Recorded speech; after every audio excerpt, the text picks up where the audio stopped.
प्रश्न है, एक मीनार की चोटी से पाद के स्तर पर स्थित एक बिंदु का उन्नयन कोण थीटा है। देखो एक मीनार की चोटी है, ये एक मीनार है। इस मीनार की चोटी से, ये चोटी यहाँ होती है, उस चोटी से पाद के स्तर पर स्थित एक बिंदु का, ये पाद है और यहाँ पर एक कोई बिंदु है, ठीक है, ये कोई एक बिंदु लिया। इस बिंदु का उन्नयन कोण ऊपर की ओर देखने पर होता है, तो ये उन्नयन कोण जो है,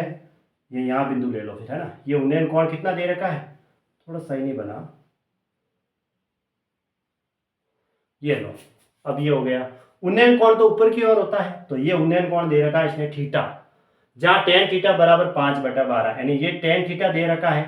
कितना दे रखा है, 5/12, ठीक है। और ये मीनार की चोटी हो गई, ये मीनार की ऊंचाई हो गई, ये चोटी यहाँ हो गई, और इसके पाद पर इसे स्थित बिंदु से उनका उन्नयन कोण कितना है, थीटा है, जहां पे टेन थीटा बराबर 5/12 है। मीनार के पाद की ओर 192 मीटर चलने पर, ये मीनार की ओर पाद की ओर इधर चलेंगे तो इसके 192 मीटर चले, कितना,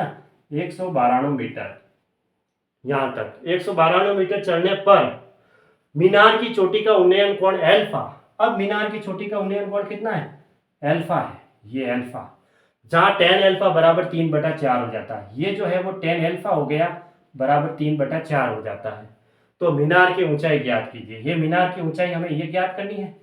ये हाइट निकालनी है। अब एक डायरेक्ट तरीका हमने क्या बताया, एक तरीका ये बताया, अगर ये ऐसी स्थिति होती है, ठीक है, और ये कोण अगर एल्फा है और ये अगर बीटा है और ये हाइट है, ठीक है, तो हम डायरेक्ट क्या निकालते हैं, और यहाँ से यहाँ तक अगर ये डी है तो डायरेक्ट एक तरीका बताया, एच बराबर डी बटा cot beta minus cot alpha, बस ये एक तरीका मैंने डायरेक्ट बताया, ठीक है। एच बराबर क्या निकलेगा, डी बटा cot beta minus cot alpha, हमें एच ही तो निकालनी है। एच बराबर कोट, तो यहाँ से यहाँ तक ये दूरी डी है, तो डी हमें दे रखी है 192 मीटर, बटा कोट बीटा कितना होगा, बीटा ये बाद वाला एंगल, टेन थीटा बराबर 5/12 है, तो कॉट थीटा होता है इसका उल्टा, यानी कि 12/5 हो जाएगा,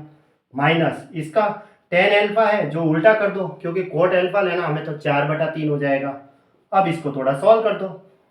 192 बटा नीचे देखो 5 गुणा 3, 15 एलसीएम आ रहा है, 15 के अंदर 5 का और 3 का दोनों का भाग जाएगा, 5 का भाग 15 में देंगे 3 बार, 3 को 12 से गुणा किया 36, माइनस 3 का भाग 15 में दिया 5 बार, 5 को 4 से गुणा किया 20, 192 गुणा, अब ये नीचे वाली संख्या उल्टी हो जाएगी गुणा में, 15/36 में से 20 गया तो कितना रहा, 16, 16 को इससे काटेंगे तो 12 गुणा 15 कितना होता है, 15 3 18, यानी कि 180 मीटर। तो हमारे जो मीनार की हाइट आई है वो 180 मीटर आई, यानी कि ऑप्शन ए सही है।